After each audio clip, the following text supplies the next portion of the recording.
Bagaimana menjawab seorang Nasrani yang menghina Rasulullah SAW menikahi Aisyah saat masih kecil? Kasusnya di sosial media. Dibantah.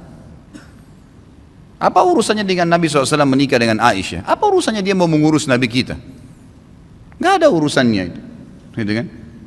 Gak ada urusan sama sekali. Apa urusannya mereka mau mencampuri Nabi kita, mau menikah 9 kah, mau menikah 2 kah, mau menikah 3 kah? Itu kan Nabi kita, terserah. Kalau dia masuk agama Islam dan dia tanya kenapa begitu, baru dijawab. Urus saja, suruh urus agamanya sendiri, gitu kan?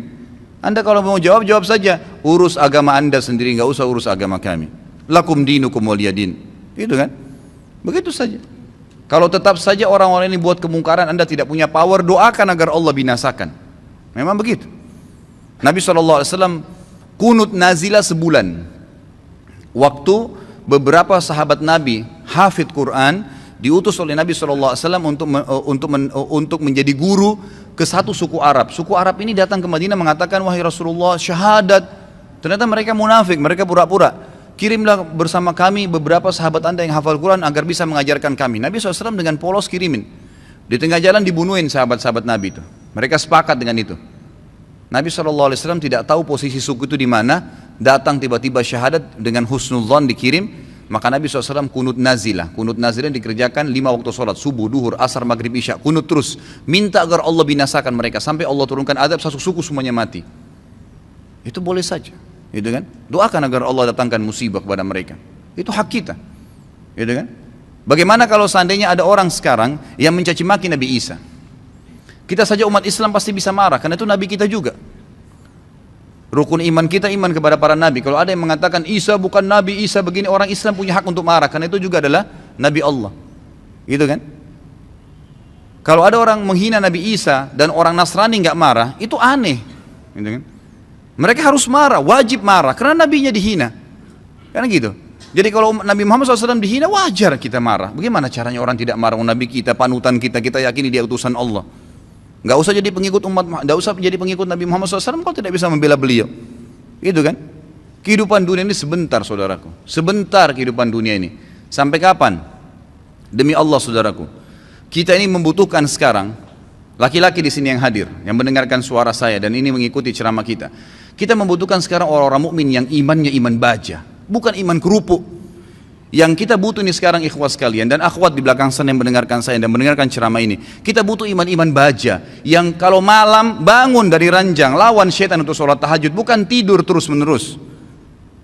Kita membutuhkan iman baja ikhwas sekalian dan akhwat sekalian yang pada saat azan ke masjid, sholat, apapun tantangannya. Pada saat musibah datang bersabar mereka. Pada saat jihad dikumandangkan mereka berjihad di jalan Allah Subhanahu wa taala. Memang hidupnya untuk Allah Subhanahu wa taala. Kita butuh iman yang seperti ini. Ya memang baja apa yang Allah perintahkan, apapun tintangannya, halangannya kita lakukan. Enggak peduli dengan dunia ini, apapun orang mau katakan. Akhwat kita di belakang sana, kami butuh sebagai laki-laki seorang ibu seperti Nusaybah binti Ka'ab, sahabiat yang luar biasa. Pada saat jihad dikumandangkan, Nusaybah binti Ka'ab membangunkan suaminya tengah malam mengatakan, wahai suamiku besok jihad, ikutlah. Dibangunkan anak laki-lakinya 5 orang, semua dikatakan anak-anakku bangunlah, besok jihad, ibu pun akan ikut. Semuanya satu keluarga pergi jihad. Ini yang namanya mukminah, imannya baja. Bukan suaminya mau bangun sholat malam, sebentar mas, jangan bangun dulu. Malah kempes, dikempesin. Suaminya mau poligami, jangan, saya cemburu. Hukum Allah Subhanahu wa taala. Kita butuh wanita mukminah seperti Aisyah radhiyallahu anha. Waktu Nabi SAW menikah dengan Zainab, disambut oleh Aisyah dengan senyum karena dia tahu ini hukum Allah, gitu kan? Masalahnya imannya iman baja, bukan iman kerupuk yang diketuk langsung pecah. Nah ini yang membuat umat Islam lemah, karena iman kita kendor, kempes, tidak ada apa-apa. Sedikit godaan syaitan, dibising sedikit langsung kendor. Pakai jilbab besar, kemudian digoda sama temannya, sedikit saja, oh kamu alim ya, ditinggalkan jilbabnya. Subhanallah. Kita butuh orang-orang mukmin dan mukminah yang hadir di majelis ilmu dengan iman baja. Memang mau mempelajari hukum Allah SWT halal haram. Sepertinya anda hadir ini iman baja namanya. Hadir di majelis ilmu sebagaimana orang-orang fasik. Mau berapa jam dari malam sampai subuh di diskotik, tidak rasa capek tuh. Kemarin ada ikhwah bilang sama saya, Ustadz antum gak capek dari pagi sampai malam ceramah? Saya bilang, ya akhi, orang di diskotik dari malam habis isya pulang kantor, duduk nyanyi sampai kupingnya itu gendang kupingnya mungkin bisa pecah, musik dengan besar sampai subuh, minum khamr, mabuk, dia nggak rasa capek tuh. merasa, oh saya tadi malam terhibur. Kenapa kita sebagai orang yang beriman tidak mengatakan saya terhibur dengan majelis ilmu, saya terhibur dengan bertemu dengan para ulama, dengan sholat malam, dengan membela agama Allah subhanahu wa ta'ala. Ini yang dibutuhkan, gitu kan. Kita butuh seorang muslimah, saudari kita yang seperti Rumaisa radhiyallahu anha, yang pada saat suaminya sedih, dia menghiburnya, anaknya mati. Suaminya sangat sayang dengan anak laki-lakinya. Pada saat meninggal dunia, kata Rumaisa radhiyallahu anha, jangan ada yang sampaikan kepada suami saya bahwasanya anak ini sudah mati, karena suami saya sangat sayang dengan dia. Waktu suaminya pamit pergi ke masjid, sholat maghrib isya, pulang habis isya, Rumaisa berdandan, pakai minyak wangi, masak masakan yang enak sekali, lalu dilayani suaminya. Begitu pulang, suaminya diajak makan, digodain, dirayu, sampai berhubungan badan. Setelah puas suaminya kenyang, biologisnya selesai, perhatikan wanita mukminah yang faham di mana dia letakkan godaannya, imannya membawa dia bagaimana untuk bisa menghilangkan kesusahan suaminya, bukan jadi beban bagi suaminya. Dia mengatakan, wahai suamiku, dengan santun nih, anaknya mati, dia juga sedih sebenarnya, tapi bagaimana dia menghibur suaminya, dan dia tahu ketaatan pada suaminya, ketaatan kepada Allah Azza wa Jal.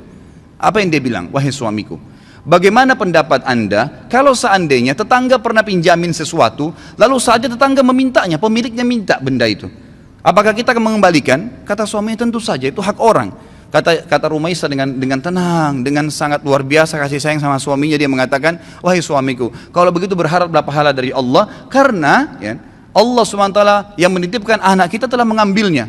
Suaminya langsung marah, mengatakan, kenapa kau tidak cerita dengan saya, wahai Rumaisa? Kau membiarkan saya memakan makanan, menikmatin tubuhmu, lalu kemudian kau memberitahukan setelah itu bahwasanya anak kita mati, gitu kan? Dengan sangat tenang.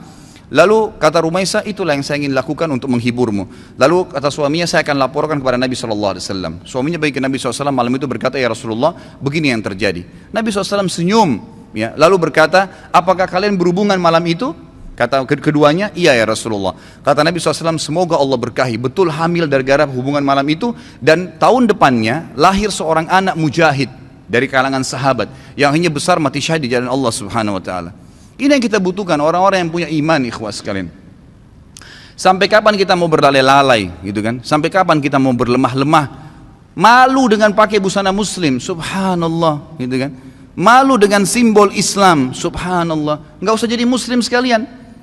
Saya berapa kali nasihati ikhwah dan akhwat saya, kalau ada yang bertanya, Ustaz, ada satu tetangga saya, ada saudara saya murtad, bagaimana saran anda? Saya bilang, tinggalin dia. Islam gak butuh dengan orang murtad, biarin dia murtad, masuk neraka sendiri. Kenapa kita harus bingung dengan satu orang murtad dan kita tinggalkan orang-orang tetangga kita muslim yang butuh bantuan makan, yang kalau diajak ke masjid mau sholat, itu yang kita dakwahin. Orang yang tidak mau iman tinggalin aja, gak usah diikutin, gitu kan? Ngapain kita berjalan di belakangnya merayu dia untuk supaya dia kembali ke dalam Islam? Gak usah. Doain mungkin, mendakwahin boleh, tapi gak usah kita sedih, ya kan gitu. Jadi kita harus menetapkan semua pada tempatnya masing-masing. Kita butuh figur Abu Bakar yang semua tegak dengan keyakinannya. Figur Umar yang memang syaitan lari dari dia. Tahu kenapa ikhwas sekalian syaitan lari dari Umar? Karena Umar betul-betul yakin semua yang Allah perintahkan benar, yang dilarang itu salah, ditinggalkan. Dan Umar bin Khattab semuanya dengan tegar, dengan iman baja yang dia lakukan. Malam bangun sholat, nggak ada ceritanya syaitan mau godain ditepis sama dia, nggak ada. Syaitan hanya habis akal. Bagaimana caranya goda orang seperti ini? Nggak bisa. Ya kan? Karena dia betul-betul memang itu tinggal ditinggalin. Dan itu hanya dengan iman, ikhwas sekalian. Ini hanya dengan iman. Sampai kapan kita mau terus-menerus membiarkan iman kita sehari begini dan sehari begitu? Sampai kapan antum mau mengatakan, dan perempuan di antun di belakang mengatakan, sampai kapan kita mau mengatakan, oh iya nanti, oh iya ya, oh iya ya, sampai kapan oh iya ya ini? Sampai malaikat maut mencabut roh kita baru kemudian kita mau sadar? Subhanallah. Majelis ilmu seperti ini tujuan utama mengubah menjadi orang yang lebih baik. Kalau antum datang di sini dan tidak bisa mengubah, antum bisa rajin sholat malam, antum rajin menjaga hukum-hukum Allah SWT, meninggalkan yang haram, menikmati yang halal. Perempuan-perempuan di sana di belakang, kalau anda datang ke sini tidak bisa mengubah, anda tutup aurat, anda lebih baik daripada sebelumnya, anda bisa mengatur, ya, menikmati apa yang halal, tidak memamerkan aurat anda di sana sini, maka jangan hadir. Karena majelis ilmu tujuannya untuk itu, melahirkan orang-orang yang imannya iman tegar, iman baja, yang memang tidak mudah goyah, ikhwas sekalian. Kadang-kadang subhanallah baru diminta waktunya untuk sholat malam, kita nggak mau bangun sholat malam. Bagaimana kalau diminta ditumpahkan darah jalan Allah Subhanahu Wa Taala? Sudah sulit, kan gitu. Baru diminta infak saja, sudah beragam macam bisikan syaitan, kita sudah mengiyakan bisikan syaitan itu. Bagaimana kalau diminta infak jalan Allah Subhanahu Wa Taala? Mengorbankan seluruh harta, pakaian kita bahkan kalau perlu dijual untuk itu. Ini semua karena cinta terhadap dunia yang berlebihan, Allah musta'an. Semoga Allah SWT yang di langit sana yang melihat kita ini menjadikan kita orang-orang yang terpilih di kalangan hamba-hambanya yang dipenuhi imannya dengan iman baja insya Allah dalam hati dan meninggal dalam keadaan syahid. Ya Allah, saya meminta kepadamu atas namamu yang maha mulia agar engkau menjadikan aku secara khusus dengan keluargaku ya Allah semuanya mati syahid di jalan Allah dan semuanya memiliki iman-iman yang baja dari keturunan dan seluruh istri dan anak-anakku dan juga semua yang hadir di sini ya Allah, semoga engkau berikan apa yang terbaik dari hamba-hambamu. Jadi mudah-mudahan kita tidak termasuk orang-orang yang lemah dan orang-orang yang sama sekali meninggal dalam kondisi nanti menyesal, oh kenapa ya, oh seandainya ya, sudah nggak ada gunanya ikhwah. Sekarang saatnya berubah.